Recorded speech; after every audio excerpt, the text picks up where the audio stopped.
Welcome back to the Raice Brothers podcast. Good to be here on moving in the Thursday of Parshas Vayishlach. And it's good to be here with you, Yaakov. What's Yehuda? So just this morning, I was thinking about that in Chamishi of Parshas Vayishlach, Rivka Imenu dies. And it kind of hit me very sad. Like the Torah doesn't even say it openly that Rivka died, because it kind of was like hiding it because nobody was there for a funeral. Yitzchak was blind and couldn't leave the house.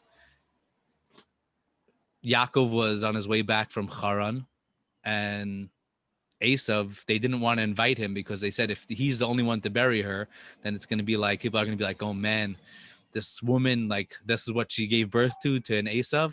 So in middle of the night, the Bnei Ches from the neighborhood took her and buried her in Ma'aras HaMachpelah. And that really hit me very deeply. So this little candle that's burning up over here behind my shoulder is actually for Rivka Imenu. And I'm looking forward to seeing her, Bezrat Hashem, whatever that might be, whatever that experience might look like with Tchias HaMesim. But I'm looking to get a big hug. L'chaim. May her neshama have an aliyah, and may her light shine bright for us. Amen. Yeah, I wonder. It's very interesting. It brings out a very interesting insight.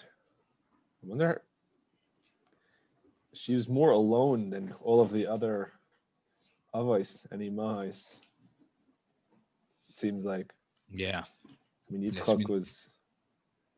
She didn't have the open relationship that that Avram and Sarah had, where they were talking about different stuff. Like Yitzchak, they weren't even communicating about their kids really that much. Completely different opinions on their own children, and yeah, and you pointed out to me a very interesting netziv that describes that when the Torah describes Rivka's first meeting with Yitzchak and how overawed she was by his presence, very powerful. Yeah.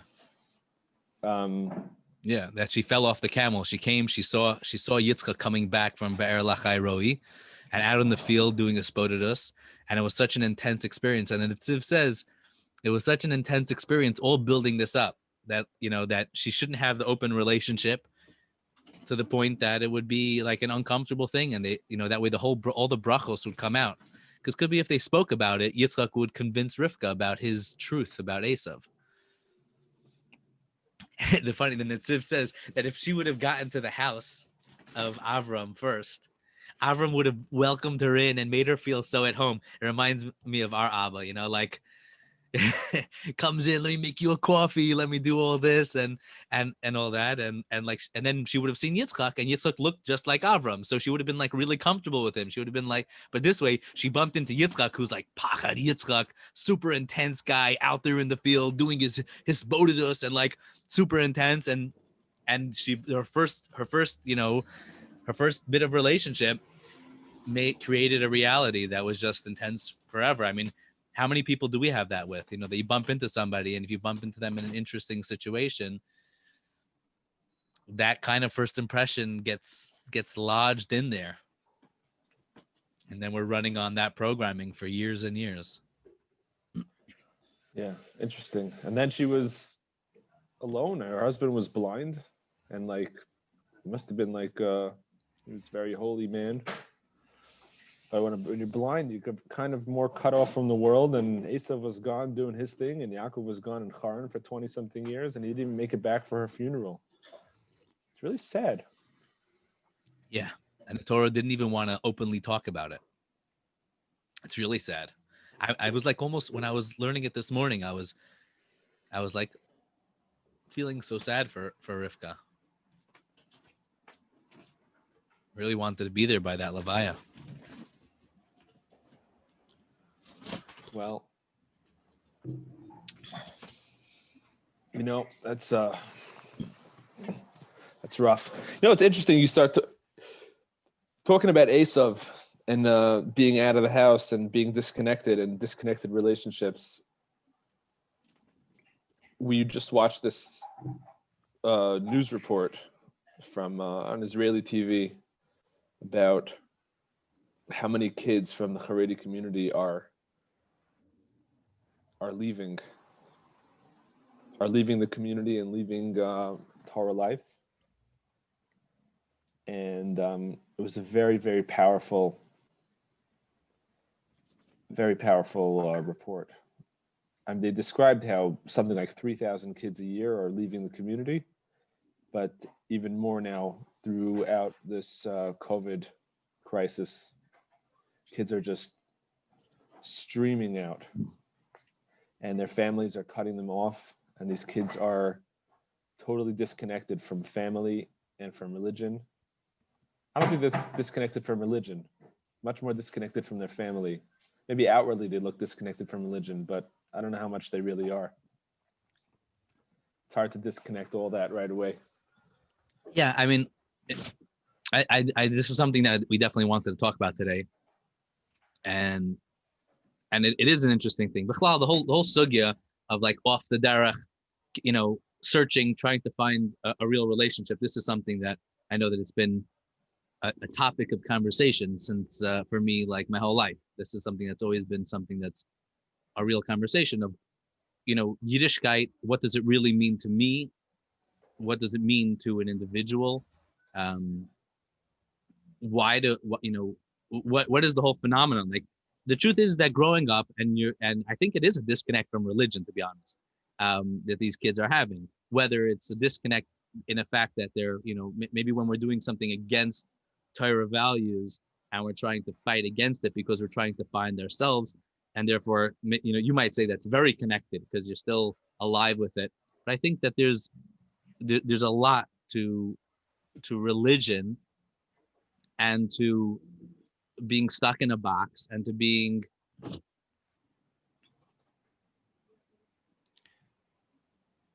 forced into an external reality that we haven't bought into. Growing up, if you're at any point, kids are all going to go through this stage where you're brought up and you're brought into a certain zone and into a certain arena, and we're living that life. And at some point, the kid begins to say, I want to be myself. What is myself? Who am I? And how do I fit into the story? And as you begin to get hit with different questions,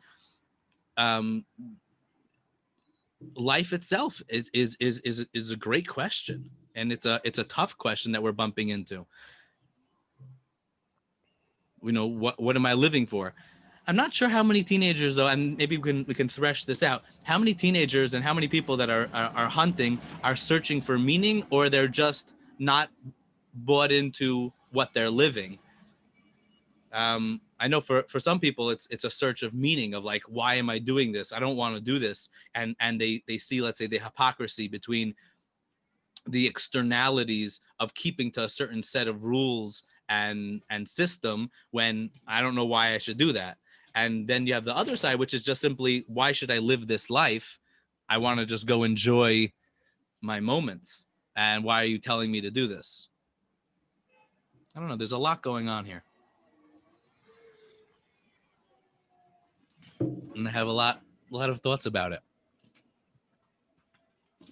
Well, I think one of the kids in the was interviewed in this piece, and she described how during COVID, when she had all this time in her hands, somehow she managed to get out and would go to a library and start reading.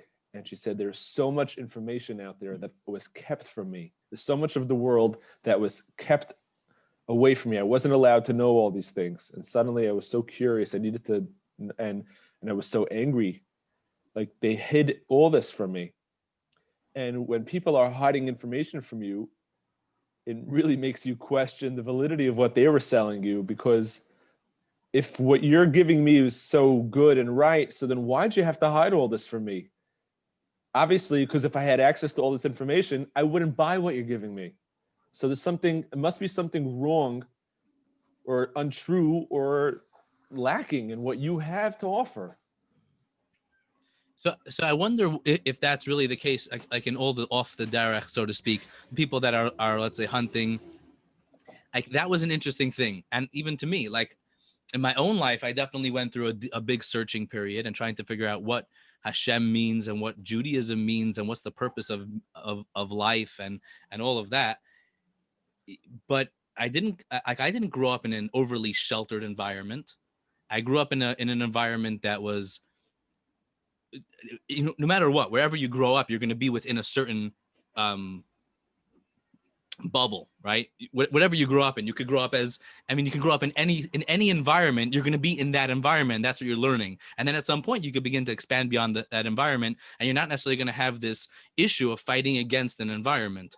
But with some people, I guess in the ultra right wing, the extremist Haredi system, you have people where they are sheltering them big time from the whole world, and now maybe with Corona, there's suddenly so much time on people's hands, and they're slipping through the cracks. Maybe when you have a lot of kids in one home and the parents can't even keep a track of all of them, and so then they're kind of slipping through. But even so, to me, I'll be honest with you, that seemed interesting to me. I was like, huh, like your mom is so disconnected, you're so out there.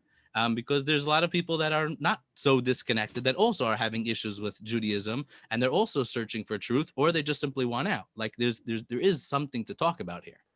It's true, but even people who aren't so disconnected, very often, any questions that you have, you bring up. First of all, they're afraid to bring up questions that they have, contradictions and issues they have in life. They're afraid to bring it up because you bring up those questions, you're labeled already someone who is, you're a kaifer, or you're a heretic, or you don't really believe, and it's and people, and that's really what happens when people don't have answers and they're afraid to not have answers. So they right away say, this is not a subject, this is not something we could talk about, or we're not allowed to ask these questions, and that's a very, very common experience. And when you do have those questions and you get shut down, whether it's explicitly shut down or implicitly shut down because you feel like there's not space to ask the questions that you have, and then you go out and you see, well, there are people discussing all these things and they have all different conclusions, and most of them are not the way I was raised. So that can really, really shake a person out from just remaining in the way they were, or remaining in their community, can really knock them out. Right. So I'm not sure how many people are actually discussing a lot of these questions. Like which questions are we referring to? Meaning the question of how to live life. Yeah, there's a lot of different opinions on it. But the questions of purpose of life and purpose of meaning and value systems. No, I'm not talking about the deep questions of life. I'm talking about simple things, many subjects which we come across in life, all kinds of subjects. Whether a kid is going through puberty has all kinds of questions because their body is changing, their emotions are changing, and that's a subject which is like kind of taboo. We're not really allowed to talk about this. We kind of, obliquely hint at things, but we don't really talk about it because pasnish to talk about such topics, or maybe people are uncomfortable or parents are uncomfortable. That's just one example. There's so many things, and this taboo topics that, we can't talk about them. Why can't we talk about them? I don't know. But now I go out and there's so many things that I'm curious about. I'm just curious. I'm not getting it where I grew up. There's only one focus. A lot of people grow up in a place where there's one focus. We can talk about Torah. We can talk about Yiddishkeit. And even that, we can't talk about it when it deals with certain subjects, or many, many subjects even. Yeah. I think this is definitely one of the dangers of people trying. I think this is something that we've also touched on many times, that I think that Hashem wants us to be open, meaning part of breaking us out of the ghetto, meaning we survived for 2,000 years by living in ghettos, and that no longer is something that can happen. It's already been happening for a while, but we're learning that we need to ask all these questions. The funny thing is that the way that I always understood Yiddishkeit was that we could ask questions, and was that we can challenge and we can ask. And if something's curious to you and something's different, bring up the questions, bring up the subject. Let's talk about it. Let's bring it up, let's thresh it out. And I do agree. Yeah, definitely. We grew up in a very special home in that way, that we were able to bring up all sorts of questions. But I felt like Yiddishkeit was that. And I always, heard like, oh, well, that was one of the big differences between Judaism and other things, is that in Judaism, we're always questioning. We're always questioning, where'd you get that from? Oh, you have an idea or something, like, where'd that come from? Where's it? Where'd you develop it from? It has to come from somewhere. It has to have some more substance.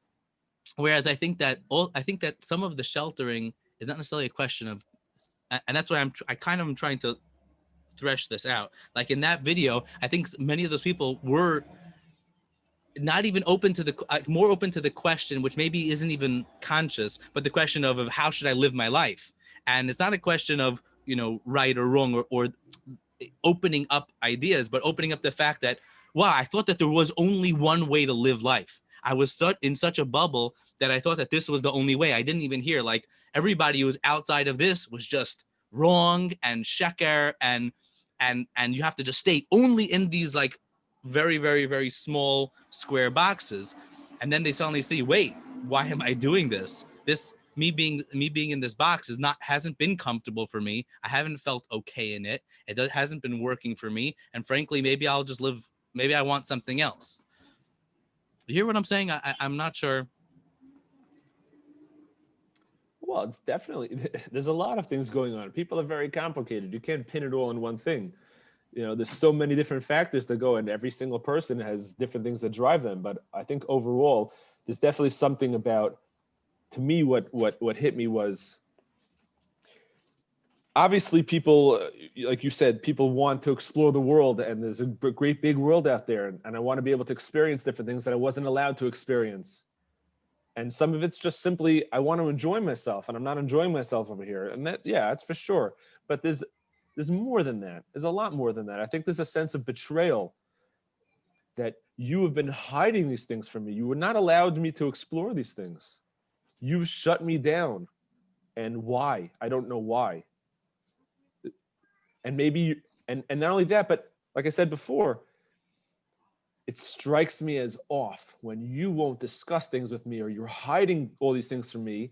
It kind of says to me that you're insecure in your religion, you're insecure in your way of life, because if you were so secure about it, and you were so, and this is really the best thing, and this is really the truth, so then why are you afraid of everything else? Why are you so afraid of it? Why are you afraid to discuss all these different topics and subjects and ideas? And Do you think that's such a widespread issue that everybody is afraid to discuss topics? yes, certainly. And we grew up in an atypical Haredi home. Haredi is a very Israeli term. In America, it's like, we grew up in an atypical yeshivish home, where we were open and allowed to read and learn different things, all kinds of topics. Our father's very curious. He's always studying different things and always sharing different ideas and insights and different things. And we were allowed to ask and encouraged to ask. And we never heard from our parents like, oh, we're not allowed to talk about that. Never.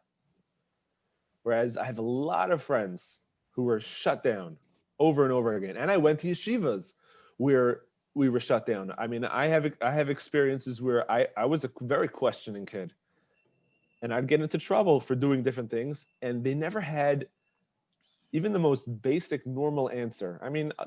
I'll give you a few stupid examples. I was 15 or 16 in yeshiva, and Thursday night we'd stay up late and learn. We normally had curfew every night. We had to be in bed by, I think, 11 o'clock. Thursday night, as long as you're staying up late and learning, you get past curfew. So now, of course, Thursday night we'd stay up late, sit in the base of medrash, usually learn, schmooze, whatever. And then once it got late enough that the dorm counselor is asleep and the mashgiach was gone home, so we're free. So we could sneak out and go buy beers and go drink them. So we used to do that like every Thursday night. And then one week we just did it too early because we didn't want to wait around too late. So we went a little earlier and we got busted by the mashgiach drinking beers. Okay. So the next day I got a whole schmooze from my Rebbe about how the world is not a hefkervelt and you can't just do what you want. And I was like 15. I said, what's the big deal, Rebbe? I don't understand. All I did was we were learning, and then we just were relaxing. We didn't do anything wrong. He could have said simply, you're underage and we're responsible for you, and you're not allowed to drink beer because you're underage. But he didn't give me that answer. He went on a spiel about how it's pasnish for yeshiva bacher, and it's not a hefgewelt, and all these things that didn't make any sense to me. So I was like, okay, I don't know what you're talking about. There was like just complete, this is not okay. I don't really know why, but it's not okay.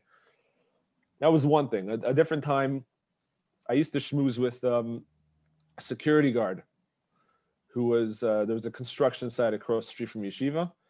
And I would go schmooze with the security guard at the construction site. He'd come to the gate and we'd talk. He was an older guy, a black guy, Vietnam vet. And he was really interesting. We both liked heavy metal.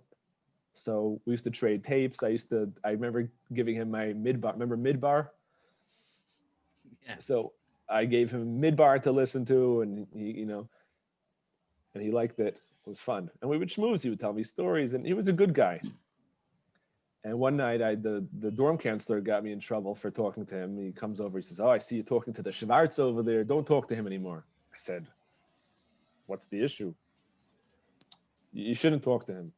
I said, "Would you like to come meet him? He's a really good guy. I'll introduce you. You'll see. He's a nice guy. I'm just friendly. I talk to people." "No, you shouldn't talk to him. I'll tell your Rebbe about it." I said, "Tell my Rebbe." But I said, "Is this a racial issue?"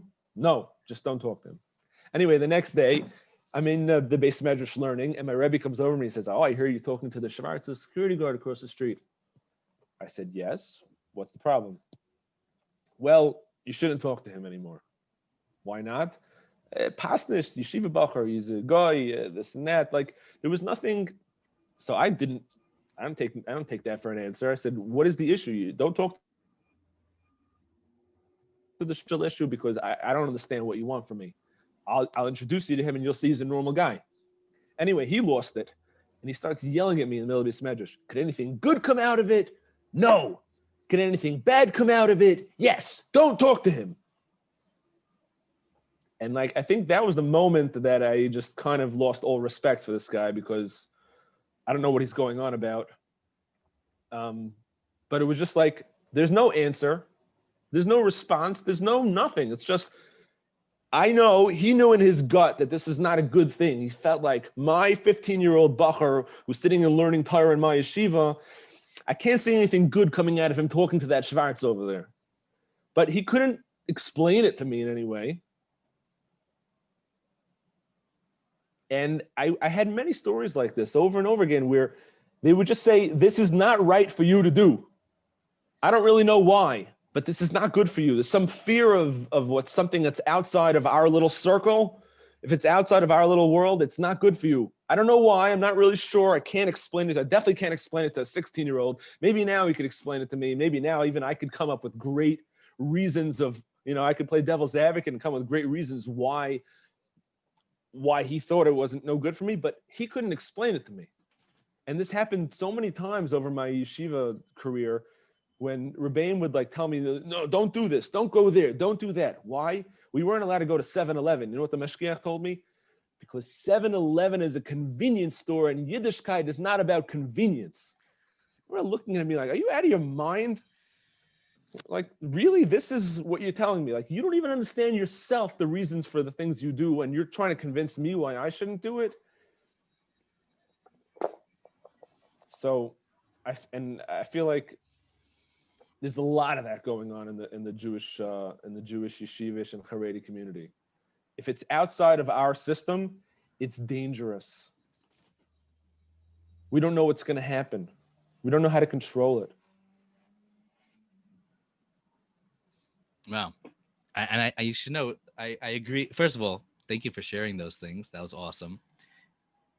And I think that those are like, I had a different experiences that spun me in my direction. And I'm happy to share them with you also if you're interested. But they're, it's interesting that, and I agree with you. And I think that these are key and important aspects. Like, yeah, like I think that people need to be treated in a healthy way. In the introduction to the Chovos HaTalmidim, the Piasetzner Rebbe, he has a very, it's an amazing introduction. You know that I've been a major proponent of it for many years. I remember when I read it, I remember being in school and being told, you guys are kids of the 90s and you know, the world was never like this, and when we were kids, things were never like this, the yada yada yada, the whole, you know, the whole That's right. schmooze. You know what you had to do to get into yeshiva? Well, in the last generation, you had to know all three bubbas by heart. Right. Give me a break. And then when I read the introduction to the Chovos Talmidim and seeing him talking about things that were struggles that I was having and that kids my generation were having, and he was talking about it in pre-war Europe, yeshivas losing kids, you know, him being upset at Russian yeshivas and saying, you guys are not like tuned into the fact that you're dealing with children that are not responding. And they're like, what do you mean? All of our kids are doing great. And he's like, yeah, but look, as soon as they step out of the four walls, as soon as they step out of your square, they're like, they're not Shomer Shabbos, they're not keeping mitzvos, they're not alive and connected.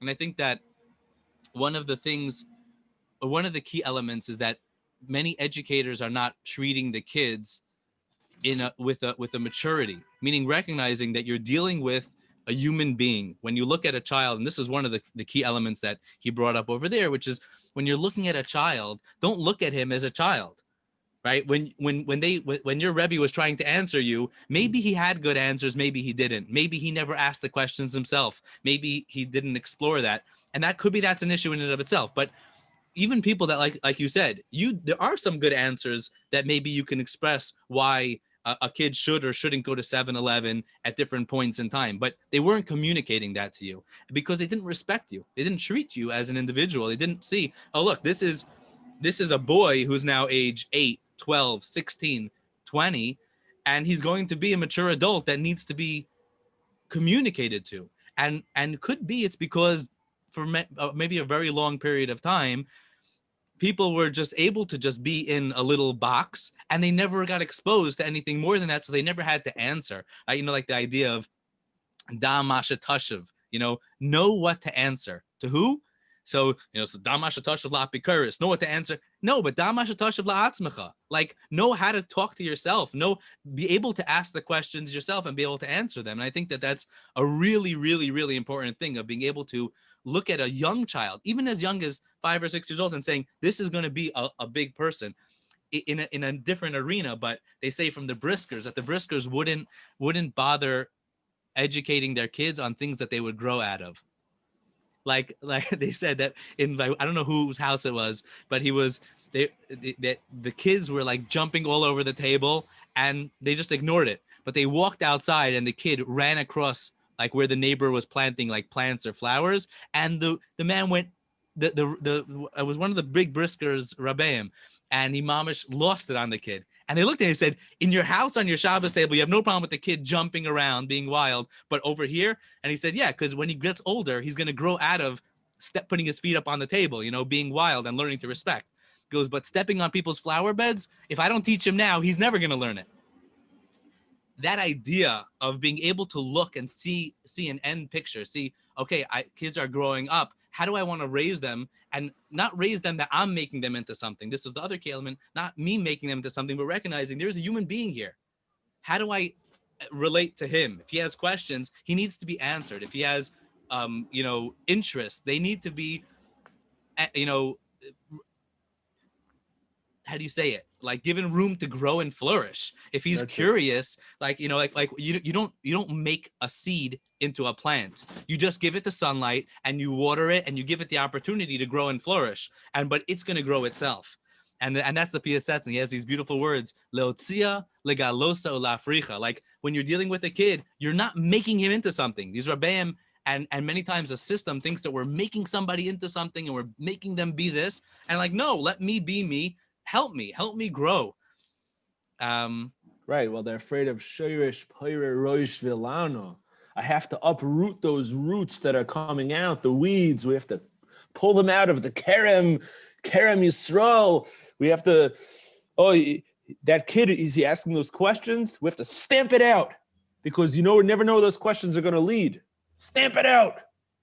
Right. Oh, and I think it comes from maybe an essential distrust. And I think this is really, like you mentioned this earlier, there's a certain space of I don't trust the kid. And maybe I don't even trust the Yiddishkeit that I know because I'm scared that it's going to get undone. Like if you really trust, if you really know that you have,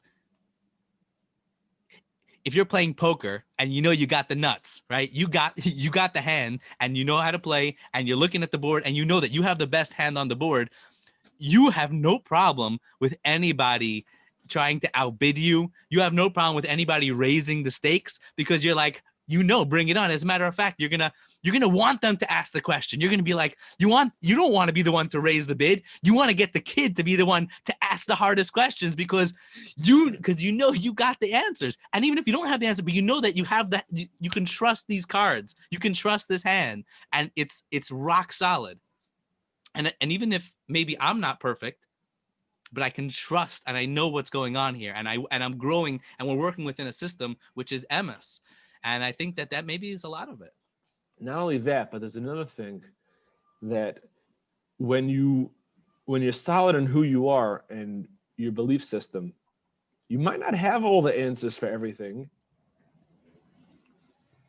and that's okay because we don't know everything. The Torah is big, life is big. There's a lot of complicated situations and questions and all kinds of things, and there's a lot of contradictions on the surface. And the whole Gemara is about contradictions. Sometimes the Gemara says teku, like I don't know, I don't know.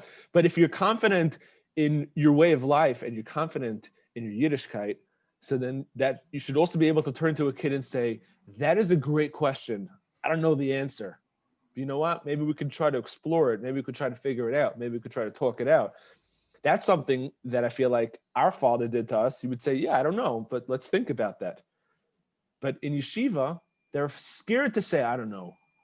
At least in the yeshivas that I went to, they were always afraid to say, I don't know. And I knew you can't fool a kid.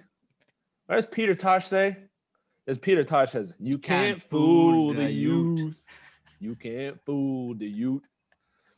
You can't, because kids are so sensitive. They could sense like this guy's full of it. He's so full of it. A convenience store. Really, I can go to any other store in this neighborhood, but not 7-Eleven. Like convenient, like really? Right. It's also You have a microwave in your house, Rebbe? Exactly. That's it. You give these sometimes people give these flimsy answers that they themselves are not living by. And it's like, I see the contradictory experience coming out of you right there. And the truth is that we all live a certain level of contradiction, right? Because we're all hopefully striving to be better people, but we all have our lower places and the fact that we all fall in some areas. And that is also something I feel that it's like when they're trying to give an answer, or you're trying to teach a kid and trying to, teach the next generation, you're giving them answers that aren't encompassing the fact that you're also a human being. Like if somebody would turn to me and say, I'm imperfect, and that's okay, and you're imperfect also, like we can work with that, but these are the virtues that we're striving for, right? Like like JP Jordan Peterson has, they asked him, he said, what's of your 12 rules for life, which one is the hardest for you? And he said the rule about always speaking the truth. And in his rule, by the way, it's called always speak the truth, and if you can't, do your best to be as close to it as possible. I forgot exactly the Lashon, but that idea of No, speak the truth, always speak the truth, at least don't tell a lie. Or at least don't tell a lie. So when they asked him, he said that was the hardest one for him, because it is really hard to always be 100% truthful. Not because we're actually telling brutal lies, but because to always be open and fresh, right? Let's say you have an educator, and an educator is trying to give something over. Many times they'll put it in a box so that they can give it over. The problem is that if you limit yourself to the box, then you've cut yourself off from growth, from next level, from becoming something better than you are, from being open to new ideas, from being able to ask the question yourself. If you're trying to share something and you have an answer, the nature of an answer sometimes holds back the question, and sometimes we need to be able to sit with the question and really struggle with the question. I was talking to my son the other night, and we were talking, and it was an interesting conversation. And I told him, I said, you know, you also, he's becoming bar mitzvah soon, right? We both have sons that are becoming bar mitzvah soon. And it's, so there's a lot of these interesting conversations that it's a good age. You know, they start having, you know, some of these deeper questions, and you could sometimes explore onto deeper things. And this is an age, you know, already hitting the preteens and then getting into the teenage years. These are the, you know, really juicy questions. And I remember, so I shared with him how there was a wise man, well, I didn't say who it was. And I'll tell, I won't tell it to you until after I say it, because sometimes we get things into a box. But this really wise man once said that Torah and the Sfarim were always there as an answer to the greatest questions of human existence. And people that were struggling with life, they would open up a Kedushas Levi and they would drink it, and it would be like, oh, you know, you open up a Baal Shem Tov, people that were struggling with human existence, and the questions of life, the contradictions, the ups and downs, even the seemingly struggling with, you know, living in Europe or living in any point of history, when you're dealing with those questions, and then you'd open up a book and it would be a solve, it would be a healing rejuvenation, it would take you out of your struggle, and it would give you some light. He said, today people are just shoving it into their mouths, and it's like people are like, ugh, I don't want it. Like, stop shoving it into my face. And so I expressed to him, I was like, this is like the bracha shehakal, right? Like water, if you're not thirsty and if you don't really want it, then you're not making a bracha on it, because it's not giving you anything. It's only when you really want it. And many educators, like there are certain educators that I feel were always questioning. We're always like Rabbi Eliyahu Kitov. If you read the books of Rabbi Eliyahu Kitov, the feeling that I always got from him was that he was a teacher par excellence, but he was also, you felt the freshness of him being open and hearing, like, what is the next question? This is the answer, but what's the next question? Where is this journey taking us? What does it really mean? And even many times hearing his answers and hearing his stories and hearing his expressions then open up the next question, which is, well, what's next? You know, what's really going on? Why am I living this way? Why did Hashem put me in this place? And we don't have all the answers. It's very clear. My other son, he was telling me, he's like, you know, I heard the reason why we live, you know, why we have hardships in our life. I was like, really? I don't know why. So then he starts explaining to me, and he gave some good things. I said, so what you're saying is that even when we go through hard times can teach us amazing lessons. So he said, yeah. I was like, but that's not doesn't mean that we understand really why we're having the hard times. There's things that we can learn from hard times, but we really don't know the answer. Frankly, there are some things that we're going to bump into in life that are so painful that we have to be able to say, I don't know. And trying to know the answer is you know, it insults the intellectual capabilities of the person that you're talking to and yourself. That's right. And it makes people distrust you. Yeah. I mean, I remember there was a Calvin and Hobbes strip once. Calvin's doing homework with Hobbes, and he goes, I don't know the answer to this one. And Hobbes goes, well, you know, that's the right answer. It's true, isn't it? You don't know. And Calvin goes, great. So I'll answer all of them. They're all true. He just writes, I don't know, for all of his answers. It was such a gewalt point that he was bringing out. You know, Yeah. Sometimes it's just more honest to say, I don't know. Right. Than making up some hogwash. Yes. You know, for me, I think that my struggles with the system were a little bit different. I think that for me, they were less of being answered. I feel like I did have people that were answering a lot of the questions, and I didn't feel being held back in that way. Maybe I wasn't as curious or inquisitive or reading not half as much as you did. One second, just to be clear, it wasn't necessarily that I wasn't getting answers. It was that there was no respect for the questions. Right. I hear that. So I think that for me, there was a part of it that was, I didn't feel that I was respected as a person. the Piasetzna says, he's like, oh, young kids, like they feel like they understand everything at age 5 already. And that's what, chutzpah yaski, at the end of time, we understand it. And he said, on the one hand, it's a challenge, but it's a reality that you have to learn to deal with. Like, you're right. Maybe 2,000 years ago, kids didn't have that ego at age 5. But these days, already at age 5, that's the way kids are. But on the other hand, there's also a wonderful benefit from it, that kids are already asking questions and they're questioning realities. And that's a wonderful opportunity. That's a teachable moment, right? Mm-hmm. It's like when your kids are asking, why do we do this? And I didn't feel that I guess maybe it is very similar. I didn't feel like I was being respected in that way.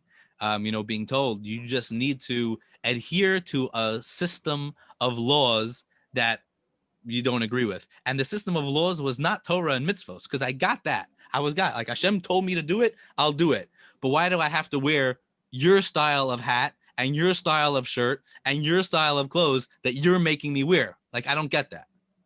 And it was like, no. And then not only that, but that became even more important than the actual Torah that Hashem gave us. Like, all of a sudden, like, being yeshivish or being, like some man-made up thing is more important than the original set of rules. Like, it's like, let's go back to the Constitution. What does the Constitution say? That's really what I'm buying into. That's what I'm bought into. That's what I was born into. And I'm fine with that. And I'm fine with not understanding a lot of it. And that really got me. And I went head to head with some people about that. Oh, I'm 100% with you. I had the same thing as well. I remember coming into 9th grade, and it was like such an issue that you had to fit in. You had to fit in right and look right, and I'd look around. I was inquisitive, and I remember I got this jacket from Bensi. I was like, I'm not wearing a black jacket. That's not happening. Like, why? So I got What color was it? Green? It was like a checked brown jacket, like plaid, like a plaid brown jacket. It was really cool. I got it from Bensi. Must have worn it in Adelphia. And I used to wear that jacket. And I never really got in trouble for it, but like, right. It was an issue. It was because you were sticking it to them. Because exactly. As opposed to looking at it, like, if you see a kid doing that, like if I was an educator and I saw a kid doing that, I would embrace it. Be like, you clearly are trying to say something. You clearly have some spunk that you're trying to like show. You have some character. What's going on with this kid? Like, let's explore it. What ninth grader? They were afraid. Actually, maybe I didn't wear that in 9th grade. I think 9th grade I had a nice blue jacket. It was only 10th grade. It was after, like, no, I remember first going in there, because when I first got in, I remember being like, I don't understand what's going on here. There's something off. For some reason, certain things are very important in this system. I was in a whole new system. It's a new school, a new high school. I just came in at 8th grade. Something's very important here, and I don't understand why. Like, I was a good kid, like a really good kid, a little bit naive, a little bit, it was very simple. Ishtam, I was Yaakov Ishtam. Like, I was not anything like I am now. I was a simple kid. I like to learn, and I'm good. I was a very good kid. I didn't make trouble. But suddenly I'm looking around and certain things are important. My friends are all talking in a certain way now. They're all acting a certain way with the guys who got into the whole yeshivish shtick. And I just didn't understand it. Like, why is this important? I remember even in the yeshiva, there was like the top guy in yeshiva. He had this hat that was so old, it was turning green already. And I didn't understand. I remember asking, like, what is the deal? He can't wear even a nice hat. It's got to be like turning green. Like, and like the more greasy you are, and the more like, somehow that's better. I didn't understand it. Yeah. There's a term somebody recently introduced to me, and it shocked me. I feel like it's one of those things that I mamish want to like rip and cry on Tisha B'Av about. You ever hear this term called a tzul? I've heard it. It's like an Israeli term, right? It's an Israeli term. And it's Tzadi Vav Lamed. You know what it stands for? Well, first let me No. explain to you what a tzul is. A tzul is the guy who's like mamish the most like verklempt and all like you know his clothes are like super raggedy, shoes like like have a mouth of their own on the other end, like and they're mamish like, and he's like mamish like so zerbrochen and everything's bad, but he's mamish still learning Torah, like not even necessarily learning Torah. He's just whatever doing it because it stands for tzaddik viraloi. To be a tzul is like a zach that people put on a pedestal. And I mamish, it broke me. On I a was like, are you pedestal? It's like like a good thing. like it's a good thing to be a tzul. Like that's mamish what it is. Like you want to be mamish tzaddik viraloi.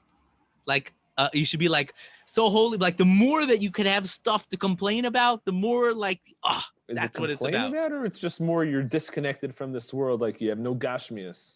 So I think that maybe on one level that would be that I could hear it's the idea of like an ascetic, a parush, but there's a word for it. It's called a parush. Somebody who's parush from all things of Olam Haza, and even over there's a big right that we know the classics, that awesome story with the Rupshitzer. Right. But 1 second, hold on a second. Tzul is a term of like a positive term or a negative term? They like it, like in some circles, it's considered a positive thing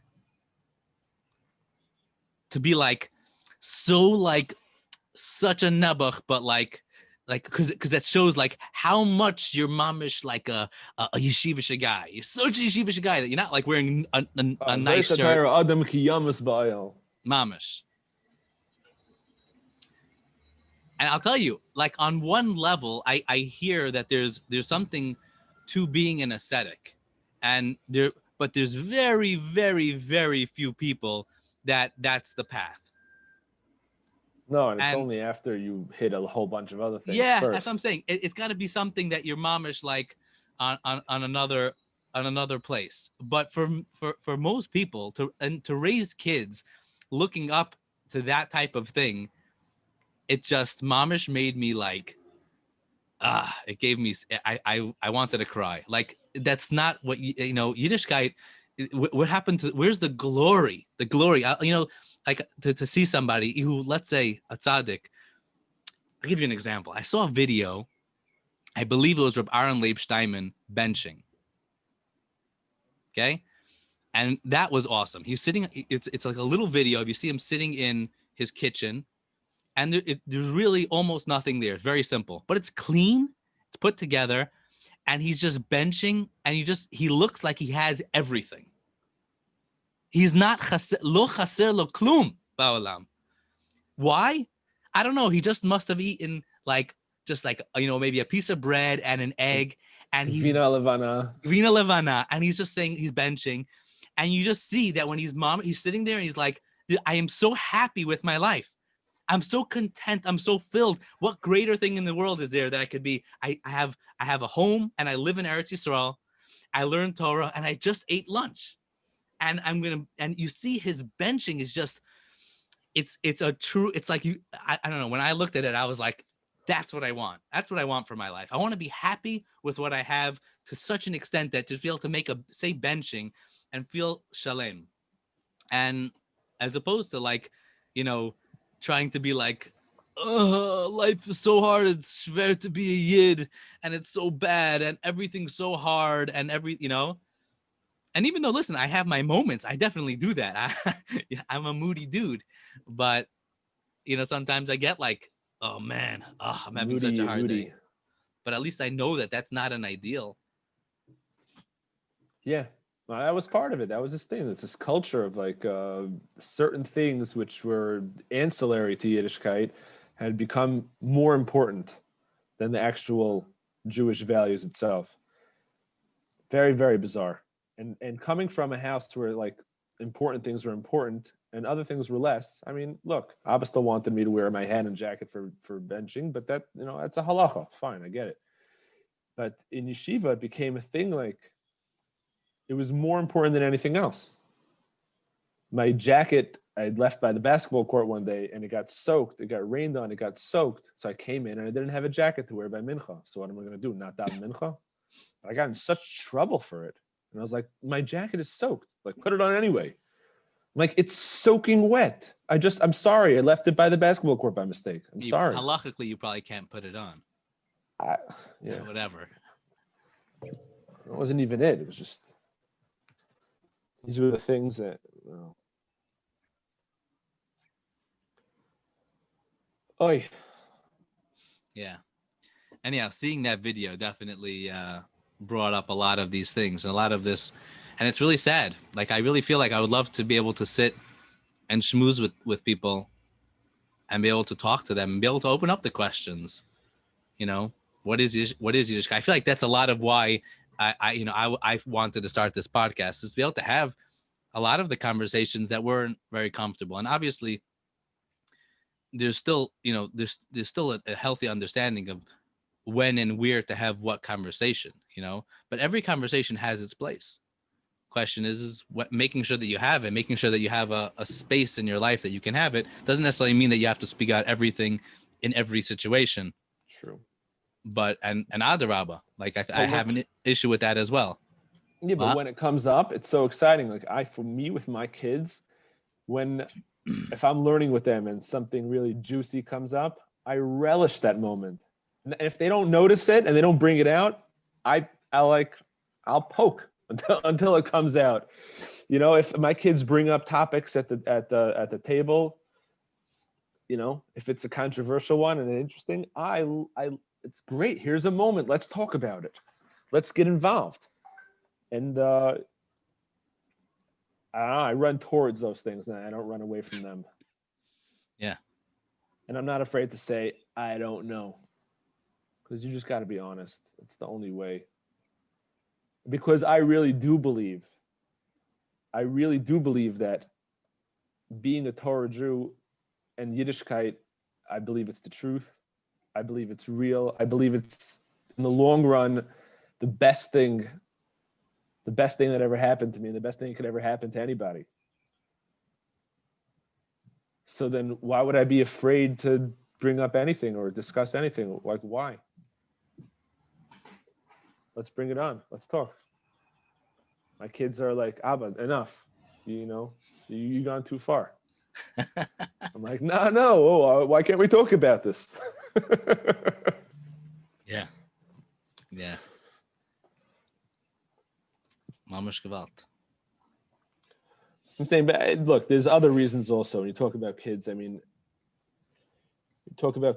there's a lot of other things besides this is maybe the most surface reasons is, unfortunately people go through a lot of other things. There's people that are just emotionally unhealthy, emotionally unwell, and that it gets expressed through their Yiddishkeit. It's not necessarily, but for a kid, they don't know how to separate that. It's not like, oh, Yiddishkeit's cool, but my parents are unhealthy. It's like, no, my parents' whole thing is Yiddishkeit. That's all they do. It's all they talk about. So it must be Yiddishkeit, which is unwell. Right. And they say, don't judge Judaism by the Jews. That was definitely a lesson that I had to learn, which was also, like when you bump in, like the fact that I bumped into some people that I felt were way off, got it seriously twisted.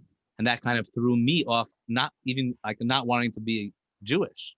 Like, I don't want to be Jewish. If this is what Jewish is, then I don't want to be this. Right. And especially when it comes from people that claim that, like, I am the real Jew and anybody who's not like me is not even Jewish. You're like, excuse me? Like, you're claiming that? Like, you're so twisted in your whole life is so twisted up, and you're gonna claim that you mamish you're the real McCoy? Then I definitely don't want to have anything to do with this. And that's something that as we grow up, hopefully we're able to learn to separate, the real thing from it, and also the real ideals. Hopefully, can we take a break for a minute? Yeah. Thanks. All right, we're back. I just want to say, just to finish off this conversation, is that in that yeshiva where I had all these rebbes that didn't have answers, and and half of my class was like on the verge of, and many did leave religion and leave Yiddishkeit, at least for a few years. But there was one person who stood up and said, "You know what's going? I see what's going on here." And so when we were in 12th grade, he invited us to his house once a week, and we go to his house. He was an older guy, a rebbe in yeshiva, and he listened to us and he talked to us straight. It was like finally a breath of fresh air.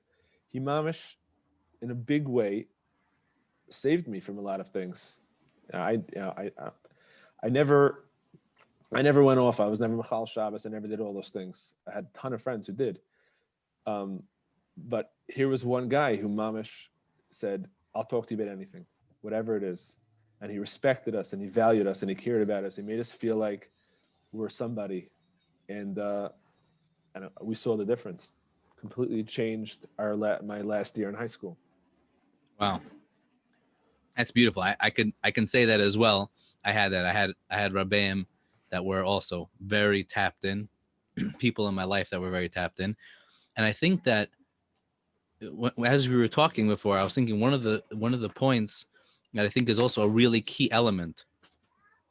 We spoke about trust and believing in the life that we're living, right? Trust in Yiddishkeit, trust in Hashem, trust in the Torah, that if you know that it's the right thing, if you know it's real, then you can question it and you can do a birur on it, even if it means that you're going to bump into some things that maybe are funky about it. And you can realize, where did this come in? How did this come into the system? I think one of the questions that a lot of people have, Kitnius, where did it come into the system? So question it. Let's be curious about it. I think the other thing that is really requires a certain belief in is in human beings. I feel that many times when teachers, or maybe in my own life, I felt that when I was being told that I was doing something wrong, they were basically saying, you are just one big wrong. You are one big mistake. You're not a good person. And but if you do what I tell you to do, then you'll become something worthwhile, and Oh it's, man, I got that and, also. and Oh, I think that is it's a really tough thing to be told. And I think it comes from maybe many people, maybe even many educators themselves don't feel good about who they are, but rather it's this ego that they've become part of, this collective ego of being part of a Jew or yeshivish or something that is outside of me that makes me who I am. Now, being a Jew is an amazing thing, and I thank Hashem all the time. I even was telling our sister earlier this week that I was like, we should just stop and be thankful that we are Jewish. I'm so happy to be a Yid, right? We had a Thanksgiving party last Thursday, right? That Thanksgiving party was so amazing. It was mamish one of the most amazing sudas that I've had in a long time, right? You were there. such heretics. It was amazing. And I was like, how could I pass up on a Thanksgiving suda? Why? Because a Yid never passes up a chance to say thank you. What do you mean? You can say thank you all the time. And we do. I'm so happy to say thank you on a random day. I'm so appreciative to be a Yid, but I'm appreciative to be me. I'm appreciative to have my story. And it took a time to learn, to be able to stop and look at each one of our children and each one of the people that we bump into in the street and look at every person and be like, wow, you are a gift to the world. And you are beautiful and you're amazing. I want to get to know you because you have something. Every person has something, and that something is not because you're a fan of the Knicks or a fan of, like we were talking last week, a fan of a sports club. Like, that's just an ego. Being a member of a certain type of Judaism or a certain religious group doesn't make you better than anybody else. And if that's your identity, if your identity is if the totality of your identity is that I am part of something else and I really am nothing, then Gewalt. That sucks. But if you are something and your identity and the group that you're part of helps to reaffirm and help you to live the values that you want, that's beautiful. Like, yeah, you need to be part of, as a human being, you need to be part of a community, and you need to be part of a social group, a social club. Like I believe in that. Like you want to be a member of a chabura, you want to be the member of a shul, you want to be the member of a family, but that's not your, it's not your essence. And when we look at ourselves and when we look at our friends, I think we really need to see that. And when a teacher looks at a kid, he really needs to see that. He really needs to see you're a diamond, you're beautiful, you're wanted, and it's my role here is to help give you opportunities to grow and to give you opportunities to flourish and to give you opportunities to shine what's going on inside of you and to give you vessels. I told my son, I was like, the reason why I want you to learn math and I want you to learn English and I want you to learn all these different things is because I want you to be powerful. That if you grow up in this world and you know you can speak and read and write in multiple languages, that means that you now have vessels to affect and to relate to more people in the world. That means that you are a more powerful individual. All the things that you're going to learn in school, that as you get your education, that becomes a leverage that you now can leverage yourself into the world to that more of you can affect the world. If you grow up in this world and you don't know how to turn on a computer, then you can't give a daf yomi share online. But if you do, and if you know how to communicate with people, and the more that you learn, the more powerful you become. And I want my children and I want people to become powerful, be able to actually make radical change and good change and do good things in the world. And therefore, I want to put people in position where they can do that. And imagine if educators looked at kids like that and they saw them, they said, wow, you are going to be the leaders of the next generation. How are we going to put you in position to succeed? Yeah, I definitely have a lot of hope because I feel like there are a lot more educators. There are a lot more people like that nowadays. Definitely more than when I was a kid. I mean, I laughed in the middle. You were talking, and I started laughing because I remembered an experience which was the exact opposite of what you're saying. In that same yeshiva, the beginning of 12th grade, when I was called into the Rosh Yeshiva's office, and the Rosh Yeshiva, he was a real snob. He wouldn't even look at you or talk to you if you were in the high school. Like you didn't exist. Unless like you had a really good question in the Gemara, then like you were allowed to go up to him and ask him. But you were afraid because if it wasn't on the level, like you would just get shoot aside, like, it's not a question. So he was a real bleep. Anyway, I get called. This is the first time I'm talking to him. I get called into his office at the beginning of 12th grade, and he tells me, Raice, you're a waste. You are a waste. I was like, I'm not a waste. What the heck is wrong with this guy? You're a waste. And I don't like you. I'm thinking about kicking you out of my yeshiva. What on earth? What on earth is wrong with this guy? And for years, I still have this thing like, I don't understand why this guy had the right to be an educator. He's not an educator. He's a destroyer. And I believe he destroyed many kids because so many kids in my class, real issues afterwards. So upsetting. It's like the exact opposite of the way you were describing of how to treat a kid and how to treat a person that you want to grow. Like so many things he could have said to me. Like, you were so talented. I really want to help you bring out the best. Instead, it was, you are a waste and I don't like you and I'm thinking about kicking you out of yeshiva. What is wrong with this guy? It's unbelievable. It really is. Really is. I think we were saying this the other day. We learned this piece from the Shla about how the tzaddik is called kol. Right? Remember we said and so the midah of Yisod, which is called tzaddik, is kikol b'shamayim u'va'aretz. That the tzaddik is the one who can mamish connect everything, and he sees value in every single place. That no matter how low you go, when you go to a real tzaddik, a tzaddik looks at you, and when he looks at you that you mamish he sees all the good in you. He sees everything that's right in you. He sees how you fit into all of existence. He sees just like, and you feel amazing. Because when somebody looks at you, this is Rabbi Nachman's Torah of Reish Pei Beis, but this is how it is when you go to any of the Kvarim of the Tzaddikim, right? You go to Reb Shimon Bar Yochai, you go to Ma'aras Machpelah, you go to Kever Rachel, you feel like, okay, I'm okay. I'm not bad. I fit in. I'm part of something. I like you feel them. The like that's also like Bechina of Eretz Yisrael. Eine Asher Eretz Asher Eine Hashem Lekecha. Hashem is like looking at you and he's going, you are worthwhile. I just want to push back. Not everybody feels that way. I'm really glad that you feel that way, and there's certain times I feel that way, but sometimes not. You don't feel that way when you go to Kivrei Tzadikim? Sometimes I do, but sometimes you don't, and it's okay. Really? Also, I mean, saying is if you're listening to this and you're going, "Whoa, I totally don't relate to that." Like I get you. Not everyone relates to that, especially if you have a self-image which is raised by your Rosh Hashiva telling you you're a waste, and your Rebbe telling you you're really worthless because you're not X, Y, and Z. So when you go to the Maras Mechpelah and you stand in front of the Avos, you just imagine they're going to be saying the same thing. So it really has to do with your perception. All right, maybe.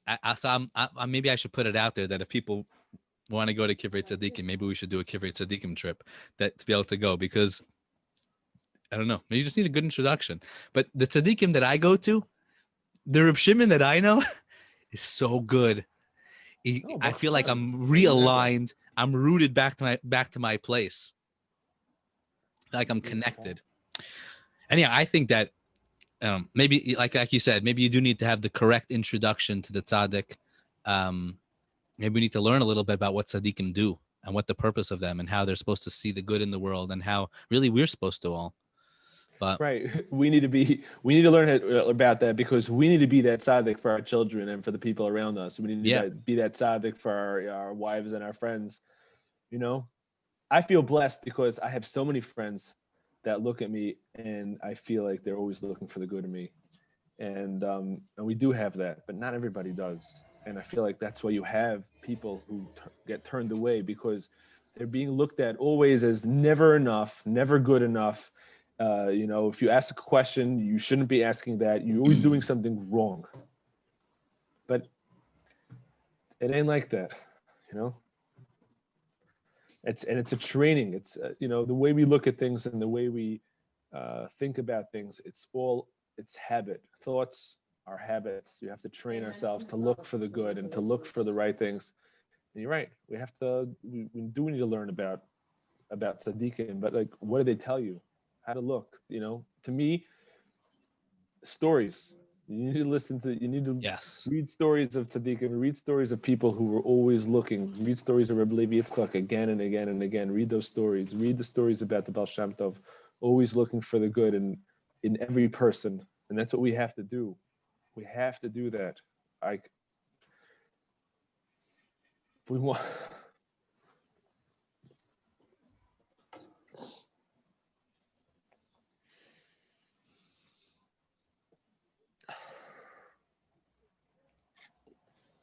Amen, man. Yeah.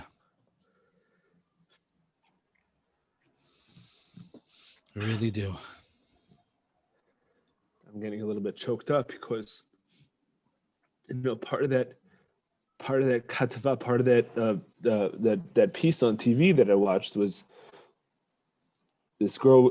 They were interviewing this girl. She's in her early 20s, and she's counting how many friends, Levias, how many funerals she's gone to. She's like 1, 2, 6 friends in the last month that killed themselves, and she's been to the Levaya.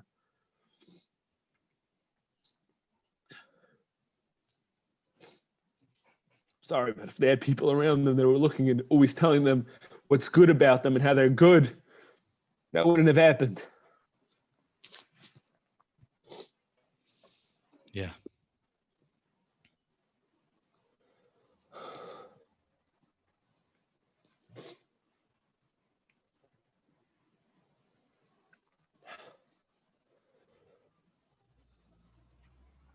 That's why I wanted to push back on what you were saying before, because not everybody feels that way, and sometimes there's something, I don't feel that way when I go to Kibbutz Tzaddikim. I just feel like I want to get out of there because it's just weird. What am I doing here?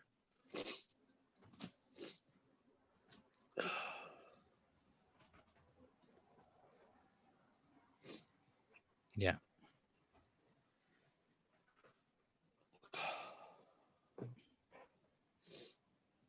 All right.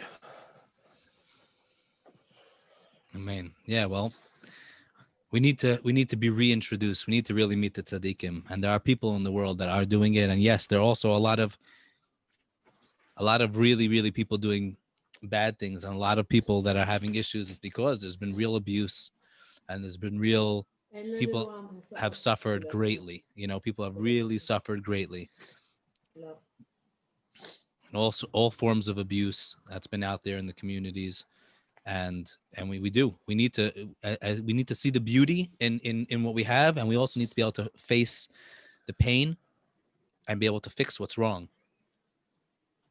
And I was, Twisted Parenting. You ever watch this stuff? Avi yeah. Fishoff. Mm-hmm.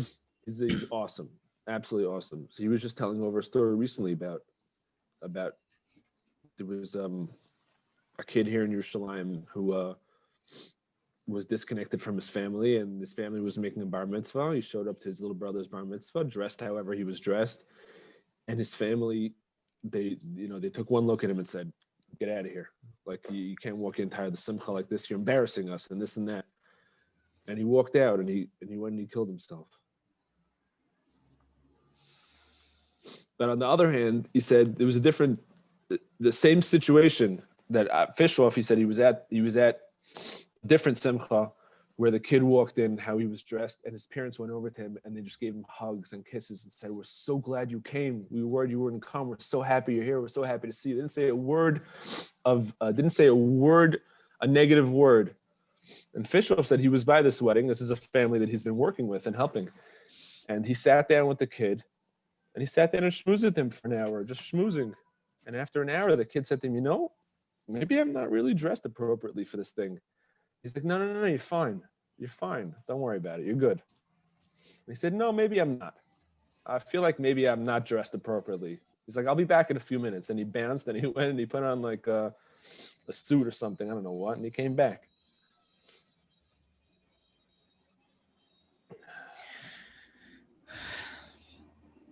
We need to see the value in people.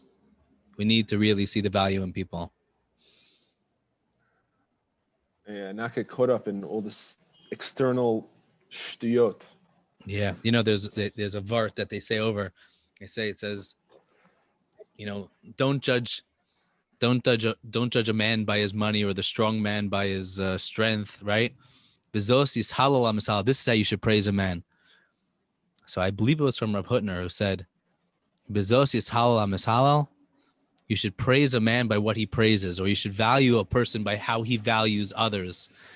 When you see a person who can look at somebody and not, and all he values is superficial, then guess what? That's what he is. He's just a superficial Jew.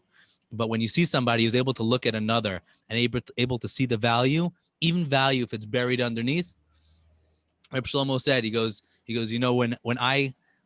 was once questioned. He was questioned by a bunch of guys in the Diamond District. And this is a story in Holy Brother. I think you lent it to me. It was one of these stories that like changed my whole life. And they looked at him and they said, like, how do you go? You hug every person and you love them and you mamish appreciate them. He goes, if you saw a diamond in the rough, would you judge the diamond based on all the dirt on it or all the nastiness? No, you see a diamond, you value it. He goes, when I see a Yidla in the street, I can smell the Shabbos that he's going to have in 5 years. I can smell the soul. I can smell a Jew. I can see a diamond in a second.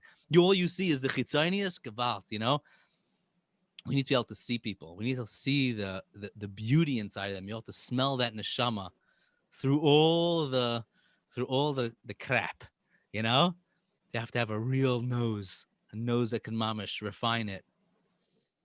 Yeah. See, like there's such value, and when we can look at people and we can see that. And so many times I know in my own life when you meet somebody, but when you know that you're gonna like, I know that even though right now our whole relationship is just bichitzoni, but I can see that you're a human being and that you have layers, and I'm sure I trust and I know that you have a panemius that I just want to hug you. I want to raise you up. Then you see people respond. We respond to that. When people look at me and they see the good in me, I shine. When people just see my negativity, then that's all that comes out. We need to see that in the world.